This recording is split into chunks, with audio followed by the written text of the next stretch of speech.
تمام مومن مرحومین کے بلند درجات کے لیے، حاضرین مجلس کے مرحومین کی بلند درجات کے لیے، اور بالخصوص بانیان مجلس کے مرحومین کی بلند درجات کے لیے، رحم اللہ من قرأ سورۃ الفاتحہ۔ بسم اللہ الرحمن الرحیم۔ الحمد للہ رب العالمین، الرحمن الرحیم، مالک یوم الدین، ایاک نعبد و ایاک نستعین، اهدنا الصراط المستقیم، صراط الذین انعمت علیہم غیر المغضوب علیہم ولا الضالین۔ بسم اللہ الرحمن الرحیم۔ قل هو اللہ احد اللہ الصمد لم یلد ولم یولد ولم یکن له کفوا احد۔ بسم اللہ الرحمن الرحیم۔ قل هو اللہ احد اللہ الصمد لم یلد ولم یولد ولم یکن له کفوا احد۔ بسم اللہ الرحمن الرحیم۔ قل هو اللہ احد اللہ الصمد لم یلد ولم یولد ولم یکن له کفوا احد۔ اللهم اغفر للمؤمنين والمؤمنات والمسلمين والمسلمات الأحياء منهم والأموات، اللهم تابع بيننا وبينهم بالخيرات إنك مجيب الدعوات إنك على كل شيء قدير۔ مرتب الصلوات۔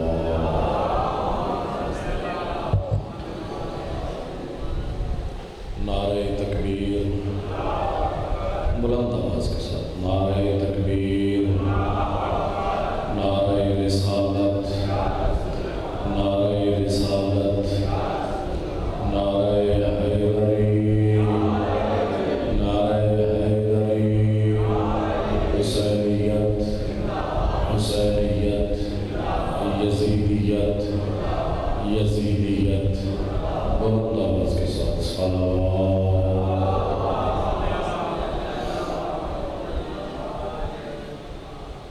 رب اشرح لي صدري ويسر لي امري واحلل عقدة من لساني يفقهوا قولي۔ اعوذ بالله من الشيطان الرجيم، بسم الله الرحمن الرحيم۔ الحمد لله الذي جعلنا من المتمسكين بولاية علي بن ابي طالب الصلوات۔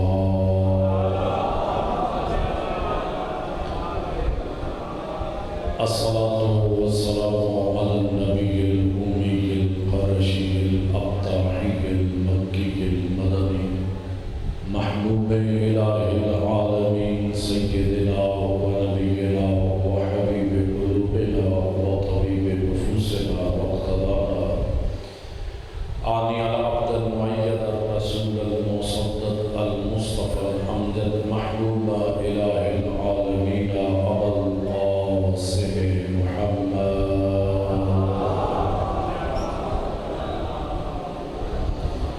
ثم الصلاة والسلام على أهل بيته الطيبين الطاهرين المعصومين، ولعنة الله على أعدائهم أجمعين ملعونين۔ أما بعد، فقد قال رسول الله صلى الله عليه وآله وسلم: الحسن والحسين امامان قاما او قعدا بلند الصلوات۔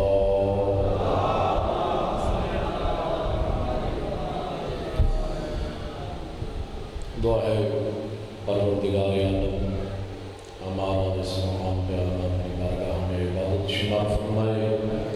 پروردگار عالم بانیان مجلس کی توفیقات خیر میں اضافہ فرمائے۔ پروردگار عالم بانیان مجلس کے مرحومین کی مغفرت فرمائے۔ اپنی دعاؤں کی قبولیت کے لیے بلند تر صلوات۔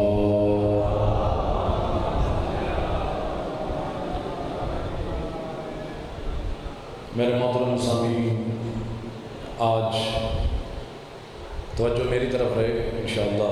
اب تو لائٹ بھی آ گئی ہے تو انشاءاللہ گرمی بھی ختم ہو گئی، اور آپ بھی انشاءاللہ کوشش کریں کہ چند لمحے متوجہ رہیں۔ آج 28 صفر المظفر کا دن ہے، اور ختمی مرتبت سید الانبیاء کی رحلت کا دن بھی ہے اور امام حسن مجتبیٰ کی شہادت کا دن بھی ہے۔ امام حسن مجتبیٰ وہ کون سی ہستی ہیں کہ جن کے بارے میں سید الانبیاء کا فرمان ذی شان آپ کے سامنے تلاوت کیا کہ امام حسن مجتبیٰ کے بارے میں سید الانبیاء فرماتے ہیں الحسن والحسین امامان، یہ میرے بیٹے دونوں بیٹے حسن اور حسین یہ دونوں امام ہیں، قاما چاہے یہ قیام کریں جنگ کی حالت میں ہوں اور قعدہ یا یہ دونوں صلح کر لیں، قیام کی حالت میں ہوں تو پھر بھی امام ہیں، امن کی حالت میں ہوں تو پھر بھی امام ہیں۔ اب عموماً امام حسن مجتبیٰ کی شخصیت پر جو اعتراض کہ امام علیہ السلام نے صلح کی ہے اور امام حسین علیہ السلام نے جنگ کی ہے، دونوں کے سلوک میں دونوں کے طریقوں میں اختلاف ہے۔ نہیں میرے بھائی، اختلاف نہیں ہے، زمانوں کے تقاضوں کی تبدیلی ہے۔ اگر امام حسین امام حسن کی جگہ پر ہوتے تو صلح کرتے، امام حسن امام حسین کی جگہ پر ہوتے تو قیام کرتے۔ اور امام حسن مجتبیٰ کی شخصیت کے حوالے سے امام حسن مجتبیٰ 15 رمضان المبارک سن 3 ہجری مدینہ کے اندر پیدا ہوئے۔ امام کی ولادت باسعادت ہے۔ نماز ظہر اور نماز عصر کی درمیان امام علیہ السلام کی ولادت ہے، اور امام کی مجموعی زندگی حیات 47 سال اور 5 ماہ تقریباً یہ بنتے ہیں۔ کسی نے پوچھا، یعنی امام علیہ السلام کی ولادت نماز ظہر اور نماز عصر کے درمیان میں ہوئی، کسی نے ام المومنین سے سوال کیا، کہا کہ اے ام المومنین، آپ نے بڑا وقت اور بڑا عرصہ بنت پیغمبر خاتون جنت فاطمہ الزہرا کے ساتھ گزارا، صف لنا بنت پیغمبر، ہمارے لیے بنت نبی بنت پیغمبر کی توصیف کیجیے اور ہمارے سامنے پیغمبر کی بیٹی کے حوالے سے بیان کیجیے، ان کی عظمت کو بیان کیجیے، ان کے مقام کو بیان کیجیے۔ تو ام المومنین نے ایک جملہ کہا، فرماتی ہیں ما اقول لامرأۃ، میں اس خاتون کے بارے میں کیا کہوں، صلت الظہر وولدت الحسن، میں اس کے بارے میں کیا کہوں کہ جس نے نماز ظہر ادا کی، پھر اس کے بیٹے حسن مجتبیٰ کی ولادت ہوئی، ثم صلت العصر، اور پھر بیٹے کی ولادت کے بعد نماز عصر کو ادا ہوا۔ اس بی بی کی عظمت کے بارے میں کیا کہوں، اور مجھے بتائیے امام حسن مجتبیٰ کی طہارت کتنی عظیم ہے، کتنے طاہر شخصیت ہے جو نماز ظہر اور نماز عصر کے درمیان امام حسن مجتبیٰ کی ولادت کا وقت ہے۔ امام علیہ السلام نے لگ بھگ 8 سال 7 سے 8 سال اپنے نانا جان کے ساتھ سید الانبیاء کی صحبت میں گزارے، اور پاک پیغمبر نے امام حسن مجتبیٰ کی پرورش فرمائی اپنی نگرانی کے اندر، اکثر ساتھ جایا کرتے۔ سید الانبیاء امام حسن مجتبیٰ کو اپنے ساتھ رکھا کرتے، گھر میں ہوتے تو اپنی گود میں بٹھاتے، مسجد میں جاتے تو اپنے بیٹے حسن کو ساتھ لے جاتے، گلیوں میں ہوتے تو اپنی شانوں پر اپنے حسن اور حسین کو بٹھا کر گزرتے، دنیا والے دیکھتے اور کہتے کتنی خوبصورت سواری ہے، تو امام سید الانبیاء یہی کہتے کہ لوگوں یہ نہ کہو کتنی خوبصورت سواری ہے، بلکہ یہ کہو کتنے خوبصورت سوار ہے۔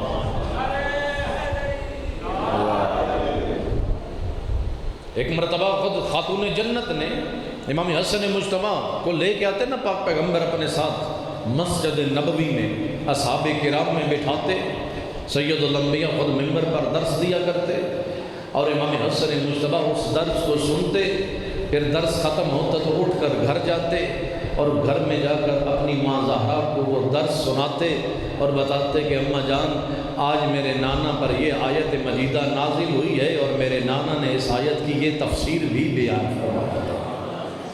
اور یہ خود تربیت کا طریقہ تھا جناب خاتون جنت کا کہ اپنے بیٹے حسن کو مسجد میں بھیجتی درس کے لیے جا کے تاکہ تفسیر قرآن کو سیکھیں، اور آ کر مجھے بھی کہا بیٹا حسن واپس آ کر آپ نے مجھے بھی بتانا ہے۔ یہ حقیقت میں آج کے والدین کے لیے یہ تربیت کا ذریعہ ہے، وقرنا پروردگار عالم نے ان ہستیوں کو باکمال بنا کے اس دنیا میں بھیجا ہے۔ امام حسن مجتبیٰ درس سنتے، درس سن کے واپس گھر آتے اور جناب خاتون جنت کو درس سناتے، اور اس کے بعد جب امیر المومنین گھر آتے نا، خاتون جنت امیر المومنین کو بتاتی، کہتی کہ اے ابو الحسن آج میرے بابا پر یہ آیت مجیدہ نازل ہوئی ہے اور آج میرے بابا نے اس آیت کی یہ تفسیر بیان کی ہے۔ تو اس وقت امیر کائنات فرماتے کہ اے بنت پیغمبر یہ آپ کو کیسے پتہ چلا کہ آج یہ آیت نازل ہوئی ہے اور آج مسجد میں آپ کے بابا نے یہ بیان دیا ہے، یہ تفسیر بیان کی ہے؟ تو خاتون جنت فرماتی ہیں کہ اے ابو الحسن میں روزانہ اپنے بیٹے حسن کو مسجد نبوی میں بھیجتی ہوں جا کے اپنے نانا کا درس سنیں اور پھر مجھے آ کر سنائیں۔ جب یہ سنا نا تو امیر کائنات نے فرمایا کہ پھر مجھے بھی شوق ہے تاکہ دیکھوں کہ میرا بیٹا حسن کس انداز میں اپنے نانا کا درس سناتا ہے۔ دوسرے دن امیر المومنین جلدی گھر واپس آئے، درس ختم ہوا، مسجد نبوی میں لوگ گھروں کو جانے لگے، امیر المومنین جلدی اپنے گھر میں واپس آئے، ایک حجاب کے پیچھے ایک پردے کے پیچھے چھپ گئے۔ تھوڑی دیر کے بعد امام حسن مجتبیٰ نے گھر میں قدم رکھا، خاتون جنت نے کہا بیٹا حسن بتا تو صحیح آج تیرے نانا نے درس کیا دیا؟ اب امام حسن مجتبیٰ نے بتانا شروع کیا۔ امام حسن مجتبیٰ کی زبان میں لڑکھڑاہٹ آئی، لکنت آئی، رکاوٹ آئی، جیسی بیان کرنے میں مشکل پیدا ہوئی ہے نا، تو اس وقت خاتون جنت نے پوچھا، کہا بیٹا حسن اس سے پہلے کبھی بھی تیری زبان میں یہ لکنت نہیں ہے، یہ لڑکھڑاہٹ نہیں آتی، کبھی بھی تیری زبان میں کبھی رکاوٹ نہیں دیکھی، آج کیا مسئلہ ہے؟ آج آپ کی زبان میں لکنت بھی ہے، لڑکھڑاہٹ بھی ہے، بیان بڑا صاف نہیں ہو رہا۔ اس وقت امام حسن مجتبیٰ نے کہا اماں جان لگتا یہ ہے کہ آج اس مقام پر وہ بھی میرا درس سن رہا ہے جو مجھ سے زیادہ جانتا ہے۔ اللہ اکبر۔ سید الانبیاء اپنے بیٹے حسن کو لے آتے نا، مسجد نبوی میں بٹھاتے، اصحاب کرام میں بٹھاتے اور خود منبر پر آ کر درس دیتے۔ اور ایک مرتبہ لے کے آئے، درس میں بیٹھے ہیں امام حسن مجتبیٰ، سید الانبیاء درس دینے میں مصروف، کافی دیر درس سنتے رہے۔ اچانک ایک منظر پلٹا، ایک مرتبہ جناب حسن مجتبیٰ نے اپنی نگاہیں اٹھائیں اور آسمان کی طرف ٹک ٹکی باندھ کر دیکھنے لگے، اور حالت یہ ہے اپنے ہاتھ کو اپنی ٹھوڑی کے نیچے رکھا اور اپنی نگاہوں کو آسمان کی طرف بلند کیا اور کافی دیر آسمان کی طرف دیکھتے رہے۔ ساتھ موجود اصحاب کرام پریشانی کا عالم، پریشان ہوئے۔ جو قریب صحابی بیٹھے تھے نا، انہوں نے ایک مرتبہ متوجہ کیا، کہا اے فرزند رسول، اے حسن مجتبیٰ، یہ درس کا ادب نہیں ہے، آداب درس یہ ہے کہ آپ اپنے نانا کا درس سنیں، سید الانبیاء درس دے رہے ہیں، آپ کی توجہ ادھر ہونی چاہیے، آپ اوپر کیوں دیکھ رہے ہیں؟ ایک مرتبہ امام حسن مجتبیٰ نے اپنا دھیان اپنی نگاہ آسمان سے ہٹائی اور اس صحابی کی طرف دیکھا۔ ابھی دیکھ کر کچھ کہہ نہیں چاہتے ہیں کہ امام حسن مجتبیٰ اس سے پہلے کہ جواب دیتے، خود سید الانبیاء نے صحابی کو جواب دیا، کہا کہ اے میرے صحابی، تو میرے بیٹے حسن کو کچھ نہ کہو، میرے درس کی احتیاج، میرے درس کی ضرورت میرے بیٹے حسن کو نہیں ہے، بلکہ حسن سے زیادہ تجھے ضرورت ہے کہ تو میرے درس کو سنے۔ تو اپنی توجہ کو نہ آگے پیچھے کر، کیوں؟ فرمایا دعہو لا یلاحظ اللوح المحفوظ، کہا میرے بیٹے حسن کو چھوڑ دو، وہ لوح محفوظ کا ملاحظہ کر رہا ہے۔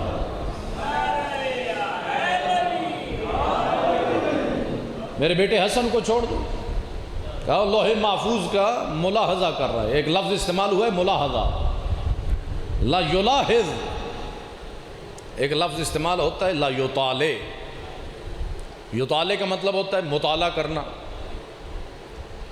ایک ہوتا ہے ملاحظہ کرنا۔ ملاحظہ اور مطالعہ میں بڑا فرق ہے۔ مطالعہ وہ بندہ کرتا ہے جو بندہ جاہل ہو، پہلی مرتبہ کتاب پڑھ رہا ہو، کتاب پڑھ کر اپنے اس کتاب کا مطالعہ کرتا ہے اور مطالعہ کر کے اپنے علم میں اضافہ کرتا ہے، کتاب پڑھ کر اپنے علم میں اضافہ کرتا ہے۔ ایک ہوتا ہے ملاحظہ۔ ملاحظہ کسے کہتے ہیں کہ کتاب پڑھی ہوئی ہے، جانتے ہیں کہ اس کے اندر کیا ہے، لیکن دوبارہ اس کتاب کو دیکھ رہا ہے، نظر ثانی کر رہا ہے، اسے کہتے ہیں ملاحظہ۔ اب امام حسن مجتبیٰ کے بارے میں سید الانبیاء نے یہ نہیں کہا کہ حسن مجتبیٰ لوح محفوظ کا مطالعہ کر رہا تھا، بلکہ حسن مجتبیٰ لوح محفوظ کو ملاحظہ کر رہا تھا۔ مطالعہ بڑی عظمت رکھتا ہے، مطالعہ بھی آسان نہیں، ایک عام سی کتاب کا بھی مطالعہ آسان نہیں۔ میں کہتا ہوں کہ مطالعہ کرنا ہر بندے کی بس کی بات نہیں۔ آپ میں سے، ہم میں سے کتنے بندے جو کتاب کا مطالعہ کر سکتے ہیں اور کرتے ہیں، اور پھر ایک عام سی کتاب اور ایک لوح محفوظ کا مطالعہ۔ اگر یہ کہا جاتا کہ امام حسن مجتبیٰ لوح محفوظ کا مطالعہ کر رہے ہیں تو یہ بھی ایک عظمت کی بات تھی، یہ بلندی کا مقام تھا۔ لیکن مطالعے کے ساتھ علم میں اضافہ ہوتا ہے، یعنی بندہ پہلے جاہل ہے، مطالعہ کرتا ہے اور آہستہ آہستہ اپنے علم میں اضافہ کرتا ہے اور کمال کا سفر طے کرتا ہے۔ لیکن پروردگار عالم نے ان ائمہ اہل بیت علیہ السلام کا کمال کا سفر اس دنیا میں شروع نہیں کیا، بلکہ اللہ نے ان عظیم ہستیوں کو باکمال بنا کے اس دنیا میں بھیجا۔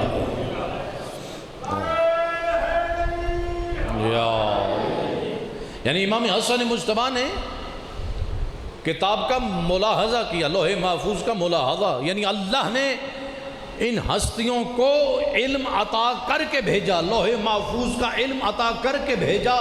لیکن امام حسن مجتبیٰ اس دنیا میں آ کر اسی لوح محفوظ کا ملاحظہ کر رہے ہیں اور اللہ کے علم جو عطا کردہ علم ہے اور اس لوح محفوظ کے علم کو آپس میں ملا رہے ہیں۔ یعنی امام سید الانبیاء نے امام حسن مجتبیٰ کے بارے میں یہ جو کہا ہے کہ میرا بیٹا حسن اس لوح محفوظ کا ملاحظہ کر رہے ہیں، گویا کہ اس کے ذریعے اپنے بیٹے حسن کی جانشینی کو ثابت کیا اور اپنے بیٹے حسن کی امامت کا اعلان کیا کہ لوگوں یاد رکھنا، یہ میرا بیٹا حسن، اللہ نے اس کو اس دنیا میں علم نہیں عطا کیا بلکہ علم عطا کر کے اس دنیا میں بھیجا، اور بیٹا حسن اس دنیا میں آ کر امام نہیں بنا بلکہ میرے بیٹے حسن کو اللہ نے امام بنا کے اس دنیا میں بھیجا ہے۔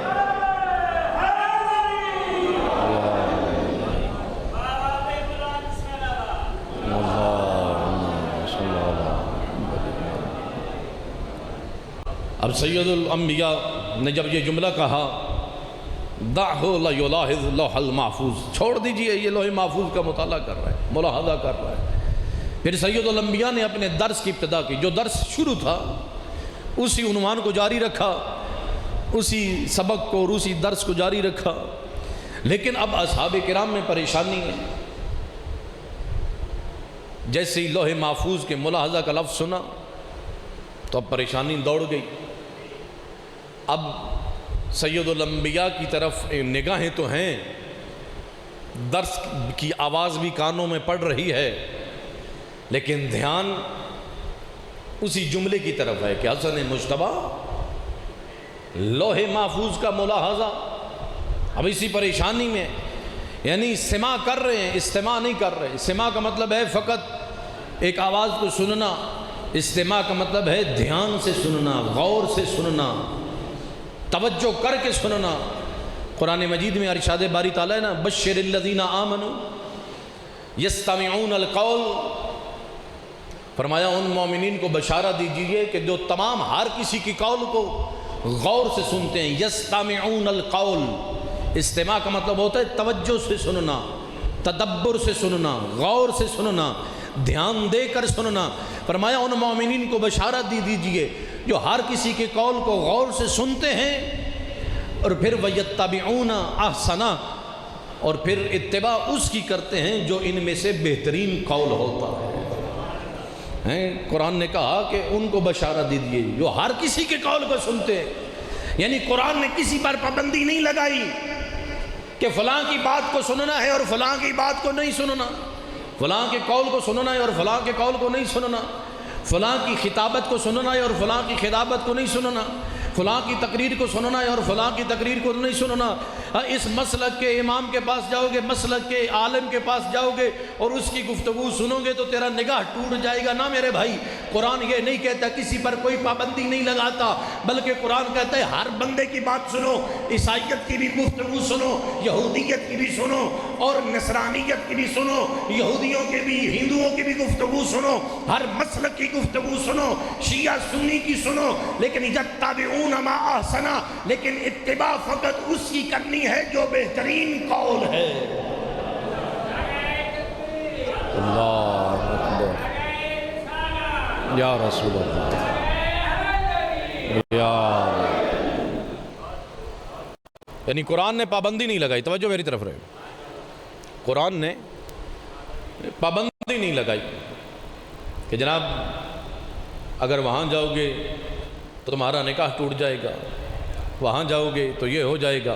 نہ، قرآن کہتے ہیں اپنے عقل کو وسیع رکھو، اپنے ذہن کو وسیع رکھو، ہر مذہب کی گفتگو سنو، ہر مسلک کی کتاب کو پڑھو، دلائل کے ساتھ پڑھو، اور جو تجھے بہترین گفتگو جو دلیل کے مطابق، عقل کے مطابق اور فطرت کے مطابق تجھے نظر آتی ہے اس کی اتباع کرو۔ بلندر صلوات پڑھیں گے۔ اب یہ گفتگو سنی، یستمعون کا مطلب کیا ہے؟ غور سے سننا۔ اب اصحاب کرام پر سید الانبیاء کی آواز تو پڑ رہی ہے، سماع تو ہو رہا ہے لیکن استماع نہیں ہو رہا۔ آج آپ کے سامنے میں نے دو لفظ کہہ دیے تاکہ آپ کے علم میں بھی اضافہ ہو جائے جو نہیں جانتے، کہ سماع کا مطلب ہے سننا، فقط کانوں تک آواز کا آنا، استماع کا مطلب ہے غور سے سننا۔ میں بات واضح کروں تاکہ بات آپ کے لیے کلیئر ہو جائے، تاکہ ہم جو چند لحظے بیٹھے ہیں کچھ علمی استفادہ آپ کو ہو جائے۔ دیکھیں نا، گانے کا سماع حرام نہیں ہے، غنا کا سماع حرام نہیں ہے، استماع حرام ہے۔ کیسے بات واضح کروں تاکہ کل کوئی فتویٰ یہ نہ داغ دے کہ جناب شرائعی صاحب نے آ کر گانوں کو سماع کو حرام حلال قرار دیا۔ نہ میرے بھائی، سماع کا مطلب ہے فقط ایک چیز کو سننا۔ مثلا میں گفتگو آپ سے کر رہا ہوں لیکن پنکھے کی چلنے کی آواز میرے کانوں میں پڑ رہی ہے، توجہ میری آپ کی طرف ہے، لیکن یہ میں چاہوں نہ چاہوں اس پنکھے کی آواز میرے کانوں میں پڑ رہی ہے، آ رہی ہے۔ ایک بندہ گاڑی میں سفر کر رہا ہے، ڈرائیور نے گانے لگائے ہوئے ہیں، گانے چل رہے ہیں۔ اب جب گانے چل رہے ہیں، ایک بندہ اپنی اخبار کا مطالعہ کر رہا ہے، کتاب کا مطالعہ کر رہا ہے، اب وہ بے شک اس کا دھیان کتاب کی طرف ہے لیکن گانوں کی آواز تو اس کے کانوں میں آ رہی ہے، وہ چاہے پھر بھی آئے گی، وہ نہ چاہے پھر بھی آئے گی۔ کیوں؟ اللہ نے قوت سماعت جو عطا کی ہے، اب اس نے مجبوری ہے، سفر بھی کرنا ہے، اب اس ڈرائیور کو بھی وہ بد اخلاق روکے گا تو وہ بدتمیزی کرے گا، بد اخلاقی کرے گا، اپنی جان بھی بچانا واجب ہے، لیکن اس صورت میں وہ کتاب کا مطالعہ بھی کر رہا ہے اور کانوں میں گانوں کی آواز بھی آ رہی ہے۔ تو یہ کانوں کی میں جو گانوں کی آواز آ رہی ہے، یہ آواز جو ٹکرا رہی ہے، یہ حرام ہے یا جائز ہے؟ حرام نہیں ہے۔ کیوں؟ بندہ مجبور ہے، دھیان کتاب کی طرف ہے، دھیان اخبار کی طرف ہے، لیکن آواز کانوں میں آ رہی ہے، اسے کہتے ہیں سماع۔ لیکن ایک بندہ کتاب بند کر دیتا ہے، اخبار بند کر دیتا ہے اور پھر غور سے دھیان دیتا ہے اس گانے کی طرف اور اس گانے سے لذت اٹھاتا ہے، اسے کہتے ہیں استماع، اور یہ حرام ہے، یہ گانا سننا حرام ہے، یہ غنا حرام ہے۔ اس لیے فرمایا کہ سماع اور استماع میں یہ فرق ہے۔ اب سید الانبیاء درس دے رہے ہیں اور اصحاب کرام سماع تو کر رہے ہیں، ان کے کانوں میں سید الانبیاء کی گفتگو کی آواز تو آ رہی ہے لیکن دھیان اسی جملے کی طرف ہے کہ میرا بیٹا حسن لوح محفوظ کا ملاحظہ کر رہا تھا۔ اب توجہ ادھر ہے، دیکھیں نا، بعض اوقات میری بات آپ سن رہے ہیں، دیکھ رہے ہیں، کسی بندے کی توجہ کہیں اور ہو، میری آواز تو اس کے کانوں میں پڑ رہی ہے، لیکن ان کا دھیان مثلا گھر کی طرف ہے، ان کا دھیان ٹائم کی طرف ہے کہ مولانا صاحب کب بس کرتے ہیں، جان چھوڑتے ہیں اور ہم جاتے ہیں، تو پھر اسے کہتے ہیں سماع۔ لیکن جب بندہ دھیان سے جو سنتا ہے اسے کہتے ہیں استماع۔ اب اصحاب کرام پریشان، درس ختم ہوا، دنیا والے شاگردان اصحاب کرام اپنے گھروں گھر ہی چلے گئے۔ اب دوسرا دن آیا، سید الانبیاء بھی آئے، اصحاب کرام مسجد نبوی میں پہلے کلاس لگ چکی ہے، اصحاب کرام موجود ہیں، محفل موجود ہے۔ سید الانبیاء گھر سے نکلے اور اپنے بیٹے حسن کو اٹھایا ہوا ہے جو روز کا معمول تھا، اور آئے ہیں تو روزانہ کا معمول کیا تھا؟ امام حسن مجتبیٰ کو اصحاب کرام میں بٹھاتے تھے، تو چونکہ روزانہ کا معمول تھا اصحاب کرام بھی آگے بڑھے تاکہ حسن کو اپنی گود میں لیں۔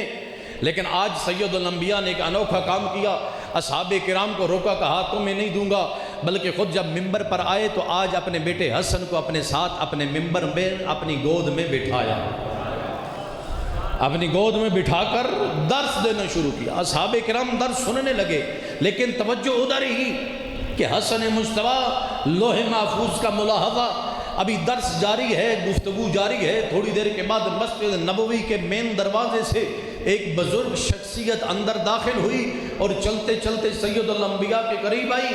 سید الانبیاء نے دیکھا تو اپنی اس گفتگو کو روکا، اپنے ممبر سے اترے، اٹھ کر اس شخصیت کا استقبال کیا، چند قدم آگے بڑھ کر اسے سلام کیا اور پوچھا آپ نے زحمت آج کیوں فرمائی؟ تو اس بزرگ شخصیت نے کہا کہ اے اللہ کے نبی، اے سید الانبیاء، کچھ مشکل مسئلے تھے جو میں نے آپ سے پوچھنے تھے، جس کا ان سوالات آپ سے کرنے تھے اور آپ سے جوابات لینے تھے، اس لیے آپ کی خدمت میں حاضر ہوا۔ اس وقت سید الانبیاء نے اس بزرگ شخصیت کو کہا آپ تشریف تو لے آئے ہیں، میں درس میں مصروف ہوں، اگر مناسب سمجھیں تو آج میرے بیٹے حسن سے نہ پوچھ لیں گے آپ؟ آج یہی سوالات آج میرے بیٹے حسن سے پوچھ لیں۔ اس بزرگ شخصیت نے کہا یا رسول اللہ کیوں نہیں؟ امام حسن مجتبیٰ کو اپنی گود میں اٹھایا اور مسجد نبوی کے ایک کونے میں جا کر وہ بزرگ شخصیت بیٹھ گئی، اور ادھر سے سید الانبیاء نے درس دینا شروع کیا۔ اصحاب کرام درس سن رہے ہیں، لیکن معاملہ وہی ہے، سماع تو ہو رہا ہے، استماع نہیں ہو رہا۔ کانوں میں آواز تو آ رہی ہے سید الانبیاء کی، لیکن دھیان ادھر ہی ہے کہ بزرگ شخصیت کے سوالات اور جوابات حسن مجتبیٰ دے رہے ہیں۔ ادھر سے درس ختم ہوا، ادھر سے اس بزرگ شخصیت کے سوالات ختم ہوئے۔ وہ شخصیت امام حسن مجتبیٰ کو اٹھا کر سید الانبیاء کے پاس لے آئی۔ سید الانبیاء نے اپنے بیٹے حسن کو اپنی گود میں بٹھایا، بوسہ لیا اور ایک جملہ پوچھا، ایک سوال پوچھا اس بزرگ شخصیت سے۔ کہا کیا تشفی ہوئی؟ کیا تسلی ہوئی؟ کیا دل مطمئن ہوا ان کے جوابات سے؟ حسن مجتبیٰ کے جواب سے آپ کا دل مطمئن ہوا؟ جو آپ پوچھنا چاہتے تھے وہ آپ کو جوابات مل گئے؟ تو اس بزرگ شخصیت نے کہا کہ واللہ آج میرا دل مطمئن ہوا، اور میں اللہ کی قسم اٹھا کے کھاتا ہوں، کہتے ہیں کہ میں قسم اٹھاتا ہوں کہ اے اللہ کے رسول، آپ کے لہجے میں اور آپ کے بیٹے حسن مجتبیٰ کے لہجے میں ذرہ برابر بھی فرق نہیں ہے۔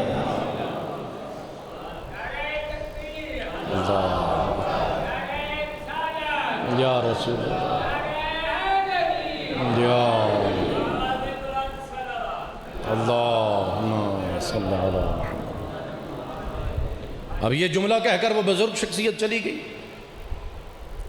وہ جیسے چلے گئے نا، اب پیچھے اصحاب کرام پریشان، لیکن وہ نیا نیا معاشرہ، میرے خیال کتنے افراد ہوں گے مدینہ کے، ہر کوئی ایک دوسرے کو جانتا ہے، ہر ایک دوسرے کو پہچانتا ہے، لیکن بزرگ شخصیت ایک نئی شخصیت، کوئی اصحاب کرام پہلے اس شخصیت کو جانتا نہیں۔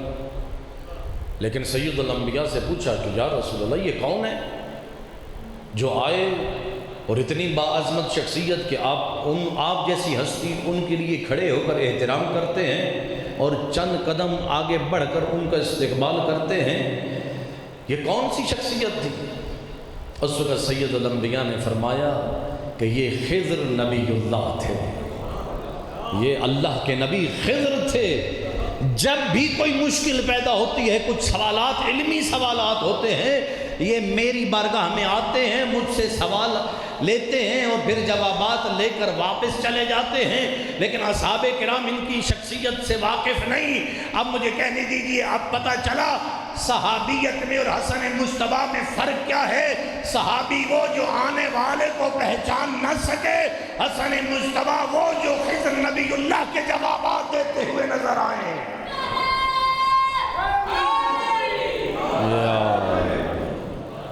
اب جناب خضر کون؟ تھوڑا تعارف جناب خضر کے حوالے سے نہ کروا دوں۔ 15ویں سپارے کا آخری اور 16ویں سپارے کا شروع کی اگر آپ مطالعہ کریں نا، کہ پروردگار نے 1,24,000 انبیاء کرام بھیجے، 313 رسولوں کو بھیجا، اور ان میں سے 5 اولو العزم انبیاء، ان میں سے 5 اولو العزم انبیاء میں سے جناب موسیٰ کلیم اللہ، صاحب کتاب نبی، صاحب شریعت نبی، صاحب دین نبی، صاحب شریعت، صاحب کتاب دے کر بھیجا، نبی بنا کے بھیجا، رسول بنا کے بھیجا، اولو العزم بنا کے بھیجا۔ پھر جناب موسیٰ نے کہا پروردگار رب زدنی علما، میرے علم میں اضافہ فرما۔ پروردگار نے فرمایا کہ اگر تو نے علم میں اضافہ لینا ہے تو جا، میں تیرے لیے ایک ذریعہ بنا دیتا ہوں، جا فلاں ساحل پہ کھڑا ہو جا، ایک فلاں بزرگ ہوگا، اس سے ملاقات کر، اس کی شاگردی اختیار کر، پروردگار تیرے علم میں اضافہ کرے گا۔ جناب موسیٰ گئے، وہاں اسی بزرگ شخصیت سے ملاقات ہوئی، اس بزرگ شخصیت کا نام جناب خضر، اللہ کے نبی خضر ہے۔ اب مجھے کہنے دیجئے کہ خضر کون؟ کہ جن کے وہ ذریعہ بنائے پروردگار جناب موسیٰ کے علم میں اور معرفت میں اضافے کا سبب جس نبی کو بنائے اسے خضر کہتے ہیں، اور خضر کی معرفت میں اضافے کا سبب اللہ جسے بنائے اسے حسن مجتبیٰ کہتے ہیں۔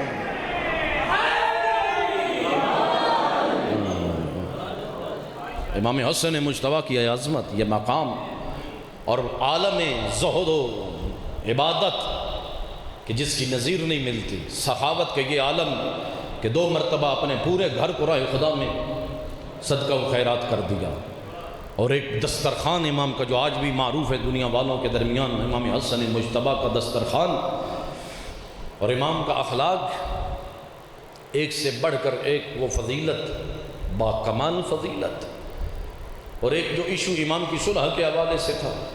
لیکن امام حسن مجتبیٰ نے صلح کی کیونکہ وقت کا تقاضا تھا، امام حسین نے جنگ کی چونکہ وقت کا تقاضا تھا۔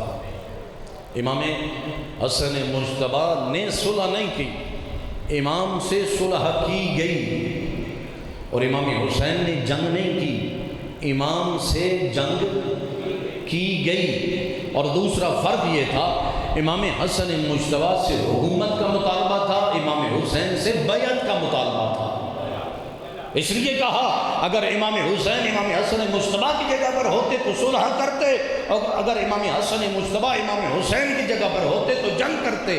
امام حسین سے بیعت کا مطالبہ تھا کہ بیعت کر لیتے، امام حسن سے بیعت کا مطالبہ نہیں تھا۔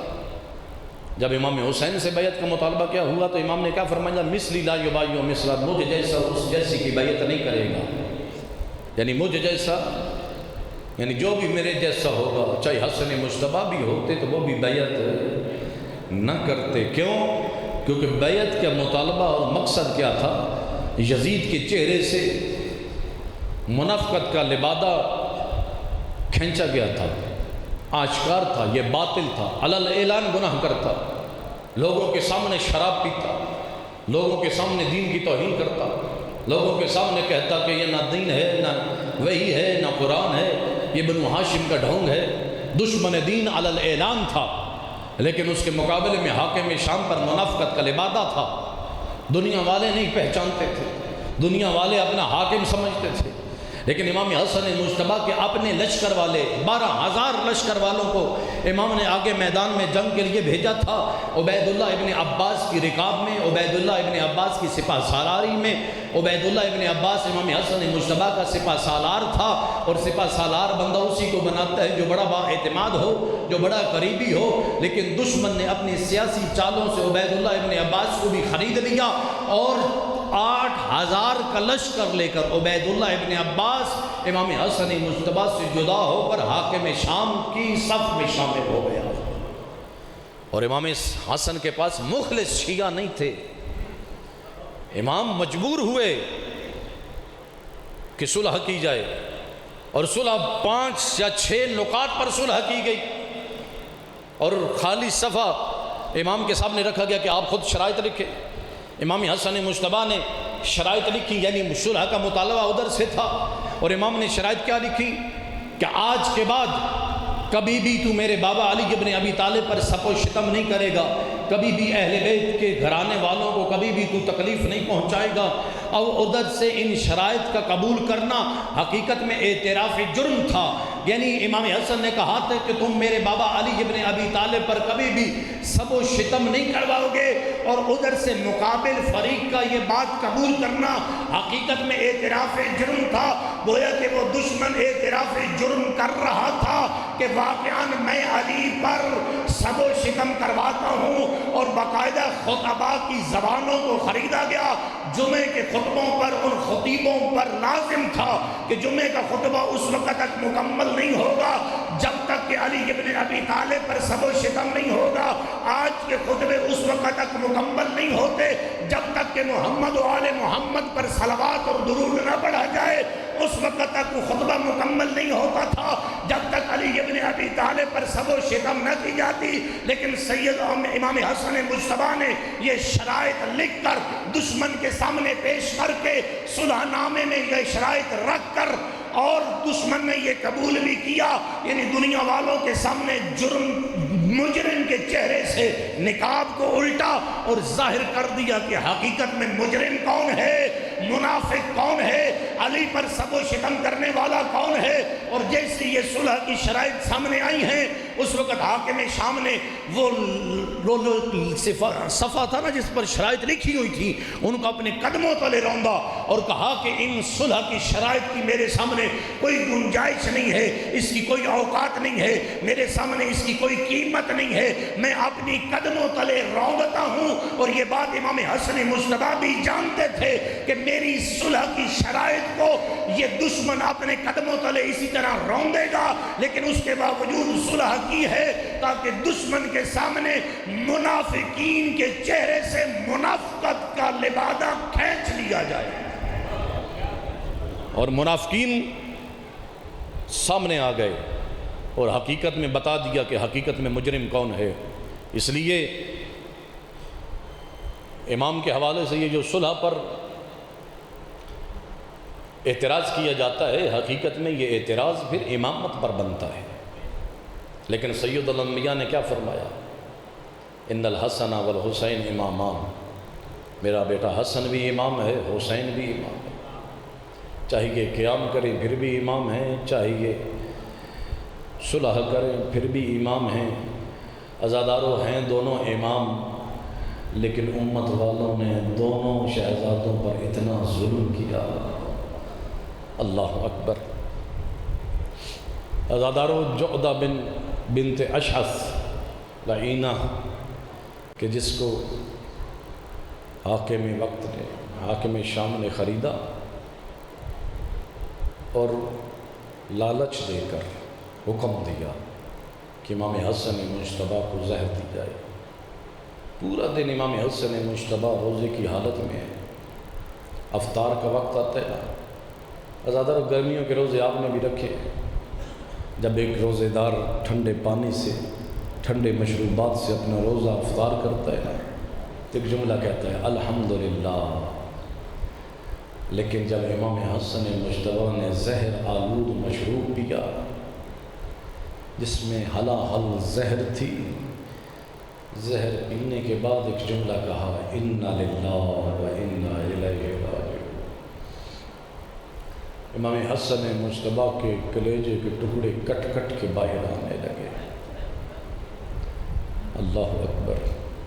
جیسے کلیجے کے ٹکڑے کٹ کٹ کے باہر آنے لگے نا، ایک مرتبہ اپنی بہن زینب کو بلوایا، اپنے بھائی حسن حسین کو بلوایا، اپنے بچوں کو بلوایا۔ عزادارو کلیجے باہر آ رہے ہیں، جگر کے ٹکڑے باہر آ رہے ہیں، خون کی الٹیاں آ رہی ہیں۔ اپنے قاسم کو بلایا نا، اپنے سینے پر بٹھایا، کہا بیٹا قاسم تو میرا یتیم، میری نشانی، بیٹا قاسم کربلا میں موجود نہیں ہوگا، میری طرف سے اپنے چچا پر قربان ہو جانا۔ جناب قاسم کے بازو کے ساتھ ایک تعویذ باندھا، کہا بیٹا قاسم کبھی بھی زندگی میں کوئی مشکل پیش آئے نا، اس تعویذ کو کھول لینا، پروردگار اس تعویذ کے صدقے میں تیری مشکل کو آسان کر دے گا۔ ادھر سے امام حسین علیہ السلام نے گریہ کرنا شروع کیا۔ امام حسن مجتبیٰ کی حالت دیکھی نا تو آنکھوں سے آنسو جا رہے ہیں، رو رہے ہیں، گریہ کر رہے ہیں۔ جیسے گریہ کرتے دیکھا نا تو اس وقت امام حسن مجتبیٰ نے فرمایا، کہا بھائی حسین آپ گریہ نہ کریں، لا یوم کا یوم کا یا ابا عبداللہ، اے ابا عبداللہ آپ کی مصیبت تو میری مصیبت سے بھی بڑھ کر مصیبت ہے، اجرکم علی اللہ۔ آج گویا کہ یہ کہنا چاہ رہے ہیں کہ اے بھائی حسین، آج میرے اندر سے خون کی الٹیاں آ رہی ہیں نا، کلیجہ کٹ کٹ کے باہر آ رہا ہے، آپ موجود ہیں، میرے بچے موجود ہیں، میری بہنیں موجود ہیں، مجھے سہارا دینے والے ہیں، لیکن بھائی حسین جب آپ کے سینے میں برچ لگے گی نا، تیر کا وار ہوگا، نیزوں کا وار ہوگا، برچھیوں کے وار ہوں گے، پھر آپ کے لیے کوئی نہیں ہوگا جو آپ کو سہارا دے گا۔ عزادارو یہ منظر دیکھ رہی ہیں جناب زینب عالیہ، میں کہتا ہوں کہ بیوی کی مظلومیت پر قربان ہو جاؤں، یہ قسمت ہے زینب کی۔ پروردگار نے زینب کو 2 بھائی عطا کیے، ایک بھائی حسن ہے، دوسرا بھائی حسین ہے۔ یہ قسمت ہے زینب کی کہ جناب زینب کے سامنے ایک بھائی کی کلیجے کٹ کٹ کے باہر آ رہے ہیں اور دوسرے بھائی کا گلا ایک مرتبہ تن سے جدا کیا گیا۔ عزادارو جناب زینب عالیہ رو رہی ہیں، گریہ کر رہی ہیں۔ ایک مرتبہ وصیت کیا امام حسن مجتبیٰ نے اپنے بھائی حسین سے، کہا بھائی حسین میرے جنازے کو میرے نانا کے جوار میں دفن کیجئے گا، لیکن اگر کوئی مشکل ہو نا، اگر مسلمان مانے آئیں تو پھر جنگ نہیں کرنی، تلوار نہیں اٹھانی، میرے جنازے کو میری ماں زہرا کے پڑوس میں دفن کر دینا۔ عزاداروں کہا لیکن جنگ نہیں کرنی ہے، تلوار نہیں اٹھانی۔ امام حسن مجتبیٰ کو غسل بھی دیا گیا، کفن بھی پہنایا گیا۔ عزاداروں امام حسن مجتبیٰ کا جنازہ تیار کیا گیا اور جنازہ تیار کر کے ایک مرتبہ اٹھا کر بنی ہاشم کے جوان اٹھے ہیں اور لے کر نکلے ہیں تاکہ نانا کے جوار میں دفن کرے۔ عزاداروں یہ مسلمانوں کا دستور ہے کہ جب بھی کوئی مسافر کسی علاقے میں آتا ہے نا، بے وطن مارا جاتا ہے یا کہیں اس کی روح قبض ہو جائے تو مسلمان چند ٹکڑے زمین کے اسے دیتے ہیں، اسے غسل بھی دیتے ہیں، اسے کفن بھی پہناتے ہیں اور اسے اپنے علاقے میں دفن بھی کرتے ہیں۔ عزاداروں کہاں یہ مسافر، کہاں نواسہ پیغمبر حسن مجتبیٰ۔ عزاداروں امام حسن مجتبیٰ کا جنازہ اٹھا اور نانا کے جوار میں جب پہنچا ایک ایسا تیر چلا، ایک تیر کا چلنا تھا کہ 70 تیر حسن مجتبیٰ کے جنازے میں پیوست ہوئے۔ اجرکم علی اللہ۔ عزاداروں یہ جنازہ گھر سے نکلا تھا تو اس وقت اس جنازے کا کفن سفید تھا، لیکن جب یہ واپس لے کر آئے ہیں تو کفن کا رنگ سرخ ہو چکا تھا۔ عزاداروں جیسے جنازہ واپس گھر پلٹا ہے نا، اب منظر اپنے ذہن میں بنانا، ایک طرف گھر کے صحن میں جب یہ جنازہ رکھا گیا، ایک طرف جناب زینب عالیہ بیٹھی ہیں، دوسری طرف آقا حسین بیٹھے ہیں، دونوں بہن بھائی رو بھی رہے ہیں، گریہ بھی کر رہے ہیں اور امام حسن مجتبیٰ کے کفن سے اس جنازے سے تیر بھی نکال رہے ہیں۔ اور میں کہوں گا یہ جناب زینب عالیہ کی قسمت ہے۔ اے بی بی آپ کی مظلومیت پر قربان ہو جاؤں، اللہ نے آپ کو 2 بھائی عطا کیے اور دونوں کے جنازوں میں تیر تھے، ایک کے جنازے میں تیر تھے، دوسرے کا جنازہ تیروں پر تھا۔ عزاداروں یہ مظلومیت زینب عالیہ کی ہے کہ ایک طرف حسن مجتبیٰ کے جنازے سے تیر نکال رہی ہیں، لیکن عصر عاشور اور جب میرے مولا حسین کے جنازے میں تیر لگے اور 11 محرم کا دن تھا اور بی بی کے ہاتھوں کو پسے پشت باندھا گیا اور بے مکنا چادر میں بلانے اونٹوں پر بٹھایا گیا اور زینب عالیہ کو جب لے کے چلے ہیں اور جب گنج شہداء سے بی بی کو گزارا گیا، بھائیا کے لاشے سے گزری ہے تو اپنے آپ کو ایک مرتبہ اونٹ کی پشت سے زمین پر گرایا اور اپنے باندھے ہاتھوں کی کونیوں سے اپنے حسین بھائیا کے جنازے سے ایک مرتبہ پتھروں کو جدا کرنا شروع کیا اور ایک بین کیا، کہا بھائیا حسین آج یہ زینب شرمندہ ہے، اور کل مدینہ میں حسن کے جنازے میں تیر تھے اور میں نے اپنے ہاتھوں سے تیر نکالے، لیکن آج زینب شرمندہ ہے، اور بھائی حسین آج زینب کے ہاتھ آزاد نہیں ہیں۔ الا لعنۃ اللہ علی القوم الظالمین وسیعلم الذین ظلموا ای منقلب ینقلبون۔